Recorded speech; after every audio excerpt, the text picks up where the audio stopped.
What's on the horizon for travel and youth sports? Please welcome to the stage Will McIntosh, Steve Horowitz, and Lenny Daniels.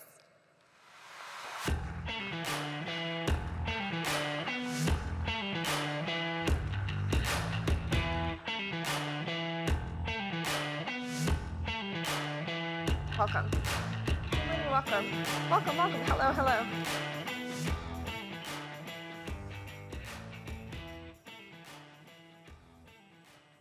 Steve in the middle there just got to experience my alma mater. Hotty toddy, I went to the University of Mississippi. Sorry to all the Georgia fans in the room. You liked it? Couldn't have been any more fun. What's better than the Grove? No one is telling me to give a plug to Ole Miss right now, so we'll move on. Well, there's so many things that we can talk about when it comes to what's on the horizon, right? For those of you that are unfamiliar with Will, he is the president of NBC Sports Next, and tell us a little bit about NBC Sports Next for people in the room that don't know what it is and what you want your goal and mission to be at NBC Sports Next. Yeah, so a lot of the people that are familiar with NBC or NBC Sports, they think about our investment in big time, sports rights like the NFL, like the Olympics, like the Big Ten, Notre Dame, PGA Tour, et cetera. But what a lot of people don't know is for the last decade, we have been investing significantly in the youth and travel sports technology ecosystem via a brand called Sports Engine. And so for us, we're one of the leading providers of software to tens of thousands of youth and rec sports leagues throughout North America. And we're working with them every day to help them run and grow their businesses and as part of that, grow participation in youth and travel sports. We're also the leading background screening and safety provider. So we'll perform over 1 million background screens on coaches, volunteers, anybody involved in youth and travel sports to make it safe for kids to play. And then, one of the things that we're investing in now, and one of the reasons why we're here, and I'm excited to be here, is we launched about 2 years ago a property called Sports Engine Play. And our mission is to, not unlike what us and other media companies have done in professional and collegiate sports, is to create a destination where if you're a parent or a grandparent or friend of a young athlete and you can't be there at the tournament or the game, you can watch it. You can stream it online. And timing is great. We just announced a great partnership with LakePoint in this facility. So we'll be outfitting this massive building with a lot of AI-infused cameras to help capture all the leagues and tournaments that come here, as an example. Well, tell us a little bit about the partnership since you brought it up. I was going to ask you later, but you already said it. So the inception of that partnership and what you're excited about when it comes to the future, what is that? Yeah, I think it's interesting. In our business, there is a lot of desire and demand to be partners with facilities like LakePoint because and we saw some of the stats earlier, just the number of teams and competitions that happen in these facilities on an annual basis. So it's a big part of our strategy to partner with entities like LakePoint. Even though there's not a lot of them out there, there are that's an area of the youth and travel industry that's seeing a lot of investment. And we have some great partnerships there. But for us, it's really to connect like this legacy of NBC Sports. And you think about NBC Sports, you think about the storytelling, think about coming out of what was an amazing Paris Olympics and all the great things we did there. It just makes sense for us to take a real interest in helping more kids play sport, because we know kids that play sport today are going to become the future fans of sport tomorrow. You brought up all the things that NBC is doing. As an NBC employee myself, I was very busy during the Olympics and Sunday Night Football with the Falcons on it recently, so I know it well, and everything that you guys are doing at NBC Sports Next is really awesome for the future, which we'll get back to.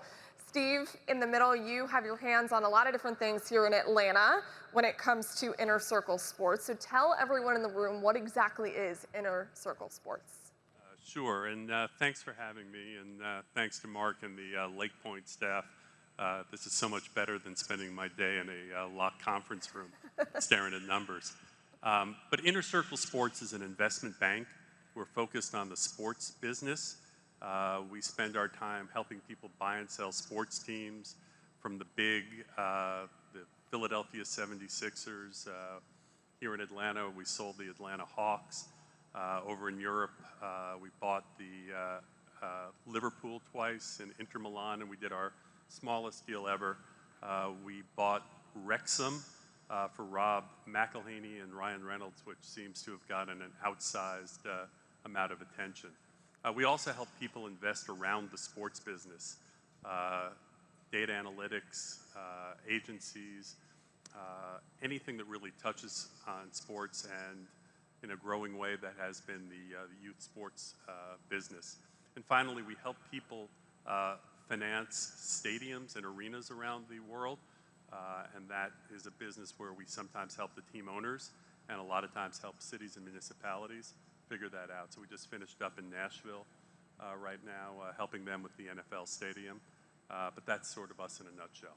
And you've mentioned Mr. Blank too, as well, to me. We helped bring the soccer team here, so we were part of the group that brought the expansion team here.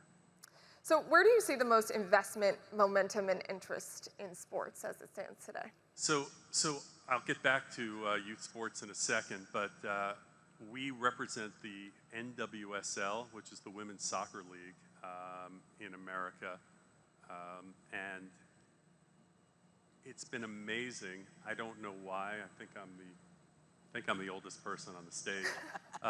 But it's been, women's sports has been sort of 2 years away from being 2 years away. And every time I thought Brandi Chastain scored that winning goal, and the whole U.S. women's national team was going to propel kind of a whole league, it's kind of been fits and starts along the way. But something has changed in the last 2 years, and I can't put my finger on it. But between, basketball, soccer, I know we have Jenny out here coming out, softball, volleyball, I think that women's sports is something that, from an investment perspective, something's just changed. And money, smart money, and interested people are here for the long term. That does go back to youth sports, because a lot of these young girls are watching all of these things unfold in real time. When I was younger, when Jenny was younger, it wasn't what it is right now, what has changed in the last 2 years, certainly. So I know that you touched on it very briefly just now, in that women's sports is seeing a surplus of interest. Where else do you see that interest coming from, and why is it such a big investment, women's sports, right now? So I think there's been a whole forgotten segment, and I think that when you think of institutional capital finds its way into places where there's an opportunity to make money, and I think that, led by a number of different investment groups, we don't have a day that goes by where somebody doesn't call us up and say, we have a fund, we have a thesis, we have something where we really want to get behind women. And I would say it's the same thing for youth sports. It's the two leading places. There will always be people interested in owning professional sports teams. What could be more fun than to own an NFL team or something else? But I think in that level of investment below that, these are exciting times from a capital deployment perspective. Yeah, speaking of what's on the horizon, that would be women's sports, and especially for the younger ladies too in the room, aspiring to go on and do bigger things at bigger levels that you're talking about. Lenny is the former president of Turner Sports here in Atlanta. Lenny, tell a little bit about your media background, your role at Turner, which obviously I just unveiled, and how the travel and youth sports industry kind of shaped a lot of that stuff. Well, thank you. And you could go back to, well, first of all, I was at Turner for 30 years, ended up started directing, ended up being president of Turner for the last 7 years. And it's interesting, when we looked, everybody wants to get younger, so that was a big part of what we wanted to do. And the idea of getting younger meant many different things, right? And to me, and to what we always believe, it's all about storytelling. It's all about media. And it always comes back to that. And we looked at things like Bleacher Report, for example. When we bought Bleacher Report, it was done, yes, to get younger, but it was also done to figure out how to differentiate yourself and how to bring the next generation fan and to tell stories in different ways. They were good at telling specific stories. We were able to take a local story, which we've talked a lot here, and turn it into a national importance. And that's where you get scale. That's where you drive the business in different ways. So, you know, at Turner Sports, we always were looking at storytelling stories the right way. To me, that is what youth sports really has to its advantage, and that's what's really going to drive the business of youth sports, is media. If you look at the success of media in the world, success of sports in the world, it's media, and I think the success of youth sports is going to be through media. And especially the younger that the kids are, what they do is they go to their phones and they look for these stories on their phones, right? Of course. I mean, I've got a 16-year-old. I'm living the same thing everybody else is. And, you know, if you ask him if he watched a game, his answer is yes. He hasn't watched the game. He's watched the highlights wherever it happens to be that he's watched it. And that's okay if we know that and we know how to monetize it and we know how to bring that story to a different type of audience. I mean, imagine Dennis, what he did today. I mean, if you think about what do you remember from that whole conversation, it's going to be the last few seconds of that. That's the piece of the story that is important. Imagine him coming into a place like this and having that type of conversation with these kids. It's irrelevant what the game is, right? These kids need to understand there's more than playing or coaching. There's life in general. There's many different jobs. There's all kinds of different areas that you can get into. And to me, it all comes through how they learn. And these kids, they are learning through technology and stories. Well, you're speaking my language, and why I even got into this business in the first place was to tell people stories, and that's what I'm passionate about, so I love that. Yeah. No, it's critical. And I think of youth sports, you heard a lot about the competition aspect of youth sports. To me, it's a platform for how the youth use and develop with sports, right? And it could be playing, it could be coaching, but it could also be so many other things that they just aren't exposed to.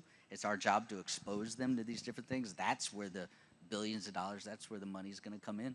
So I think we have it's a large task. It's a hard thing to do, but combining all those things together and getting these kids to understand how they can get sports in their life in a different way is really important. Speaking of exposure and investment, NBC Sports Next is certainly doing that at every single level, right? So what are you guys doing in terms of the steps you're taking to be the preferred platform for travel and youth sports industry? You mentioned it a little bit off the top.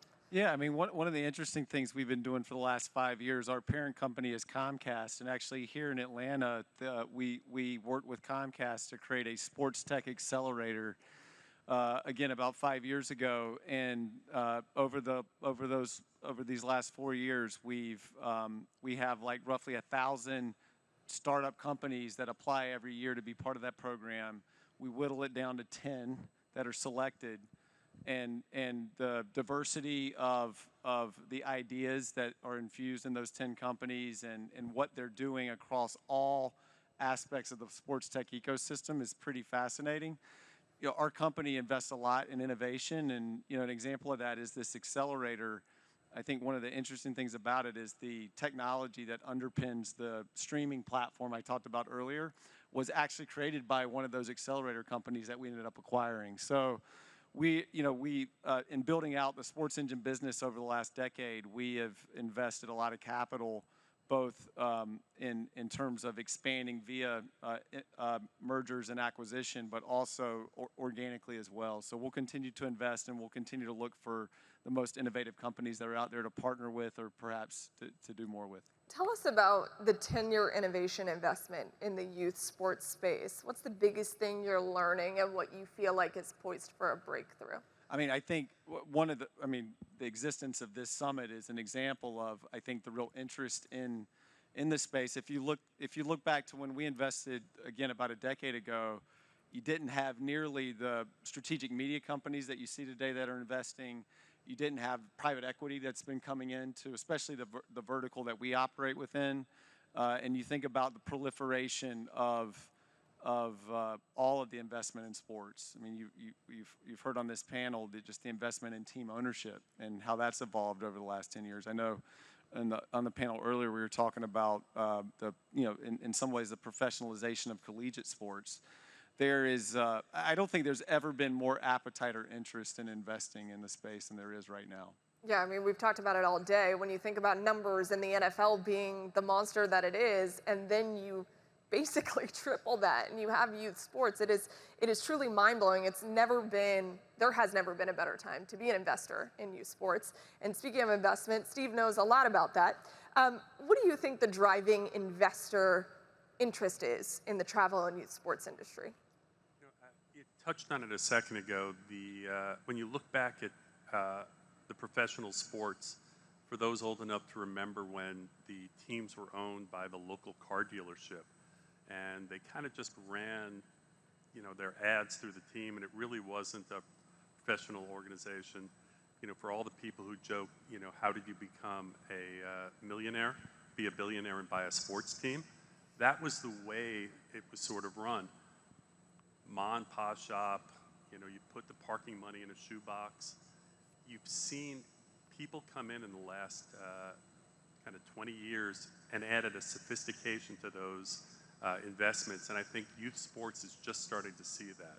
What had been a regional, local, people volunteering, I think it's just, you're seeing professionalization all across the ecosystem, and that professional kind of investment into things to make it run more efficiently, I think is the excitement for a lot of these institutional investors. I know most of the conversations that you have on a day-to-day basis are garnered and geared towards a professional setting, whether it be teams or ownership of a team. But when it comes to youth sports, how often does that come up in conversation? Sorry, professionalization? Yeah. I think that when I think of professionalization, I really think of it as just having systems in place, things that are in place. But, part of that is also understanding the whole life of where the investments come from. As Will mentioned, it's not just the camps, which is what people, I think, first thought of in youth sports. But, as we might say in our business, it's the picks and shovels that are also important, that, from one part of, the journey through to the end, there are lots of different businesses that will touch people, and there's a lot of exciting places to invest along the way. And, as Lenny mentioned, content, there are great stories to tell, and, the more you can kind of take revenue, and not just raise prices for kids to play, and really have other places where you can promote what you're doing, I think it's just exciting all across the capital structure.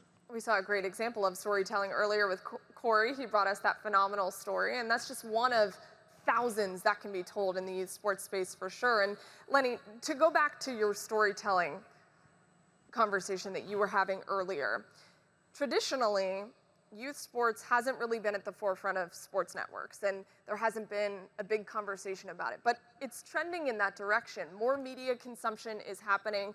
He just mentioned it when it comes to youth sports. Where do you see the future in aligning media and youth sports? Have you seen the P&L of some of these traditional media sports business? Yeah. There's a reason why this is happening, right? And I think youth sports is in it's exactly what Steve said. It's an open book. Like there are ways to figure out how to monetize youth sports other than facilities and tournaments and so on. There's media, and within media, there's a million jobs, and there's other things in and around there that I think these companies are starting to look like. I've had many conversations with NBC, with Disney, with so on, and even when I was at Turner, I remember talking to Jimmy Pitaro about it, and we're like, we need to figure out the youth sports. That is what's growing. That's what's next. But it's incredibly difficult for a large billion-dollar traditional media company to figure out how to do that, right? And I think NBC Next is a great example of something that they're pursuing, keeping it a little bit outside of the traditional business, but yet having the backing of a Comcast is unbelievable. Disney should be doing the same thing with Wide World of Sports. There's a lot of these. They have a big advantage, but getting out of their own way is really, really hard. And I think that's, you could look at it across the board. We had Goodwill Games. We had a whole bunch of things that, if they're not making $1, you got to look at it a different way. Well, I think youth sports gives you the opportunity to tie a lot of the different things that go on in your traditional business back to something that actually is growing, and you don't have to pay $73 billion in rights fees. You mentioned your 16-year-old earlier, so you're living that travel sports space very well, day in and day out. I know you are. Yep. It's horrible. No, you love it. No, I go back to what You Mark love it. said. What I love about what Mark, everybody up here is saying, is the experience, stupid. The experience is horrible. Like, I mean, you spend a fortune. I think I spend like 20 grand taking them to tournaments over the summer. And, you know, you have to book a hotel through this, and then they won't call you back, and you have to change a date. And it is not a good experience. That's the problem. We all know the problem, and it's fraction. You know, nobody's going to pull it together. I was joking with Steve earlier, until Ted Turner comes in and decides to really spend a lot of money and really fix this thing the right way. It's going to be very hard to do, and that's why I think you see a lot of people, and what they should be doing is playing around the edges, playing with adjacencies, playing with things that you know there's a future, you know there's optimism there, but it's not easy. We talked about experience on previous panels as well. So in your mind, especially since you're living it and you have a former media background, you did it for a very long time, but now you're a parent living on the other side of it, how do you fix it? How does it change? Yeah, I don't know how you fix it. You got to take pieces and parts and adjust them as you can.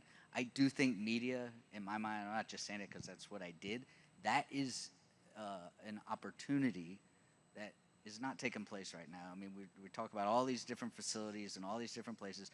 I just try to watch the varsity high school game from my kid's school, and it's an absolute horrible experience. If you could create a way to develop stories and storylines and the right way to tell them and the right way to get them out there and the right platforms to come with you to figure out how to make it work. I mean, I'd love to hear you will. Like, how are you fixing the platform issue? How do you think you could actually aggregate these things and put them together? Because it's all over the place right now. Yeah, I mean, I think that's a big part of the opportunity, and it is like, it's probably the most difficult place to, even if you just focus on one aspect of it, which is how do you scale a streaming business in youth and travel sports? There's not an easy answer to that. I think the good thing is technology's come around and it's continuing to evolve to make it a lot easier. It's a lot more feasible today than it was even 5 years ago with the innovations that we've seen in AI as it relates to remote production. I mean, I'm sure you experimented with some of that at Turner. I actually think that's what makes this a really interesting opportunity. And if you go back to what we were talking about earlier around the money that's coming into the ecosystem and with an eye towards systems and professionalization, I think the experience will improve. And I think about two of the panelists you had earlier in Three Step and Unrivaled. I mean, those are both great examples of companies that have tremendous backing, that have come in, that have rolled up in part, just one part of the ecosystem, and they're creating standards, practices, systems across multiple sports that they're operating. And I think there's a lot of opportunity to do that in technology, in the running of tournaments and leagues, and the streaming perhaps of competitions as well. Right. The other interesting place to look at content is outside the game itself, right? And I think that's what Greg Olson and that group could be looking at a little bit further. Is, you know, yeah, you're going to stream the game, as you said, and that's fine, and that experience will be. But how you actually pull together content outside that game and take a local piece or something about a certain kid or whatever and make it a national story. I mean, that's the style that you need to create this content in for these kids to understand, and you got to deliver it where they are. You bring up a really interesting point because there's so many different mediums now. We've talked about it with NBC Sports Next as well. I mean, there is streaming, there's television, there's YouTube, Instagram, TikTok. We can go down all the different mediums. How do you aggregate that into something that's more user-friendly, in your opinion?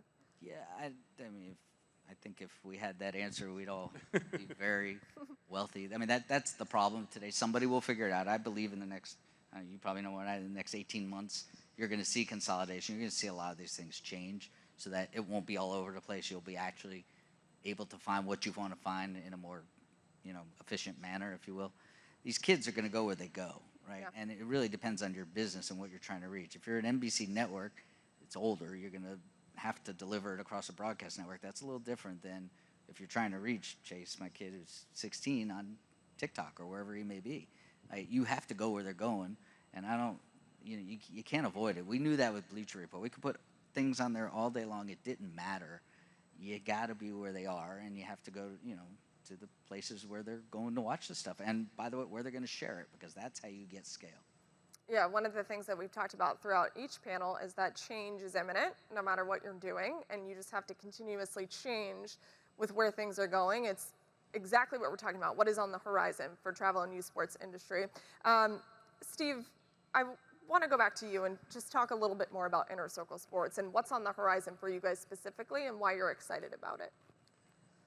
So sports has never been more exciting. I think when you see the numbers for ratings, for what's going on, and our world has historically focused on the high net worth individual who wanted to buy a team, and there's so much liquidity, the processes that go on to buy a team, it's crazy. The number of people we run into who can afford to buy a $2, $4, $6, $8 billion team.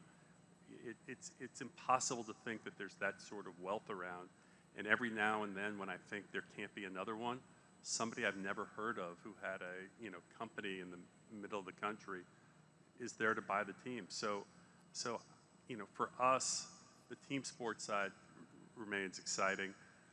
As I said, we're right in the middle of the process for the next expansion team for the Women's Soccer League.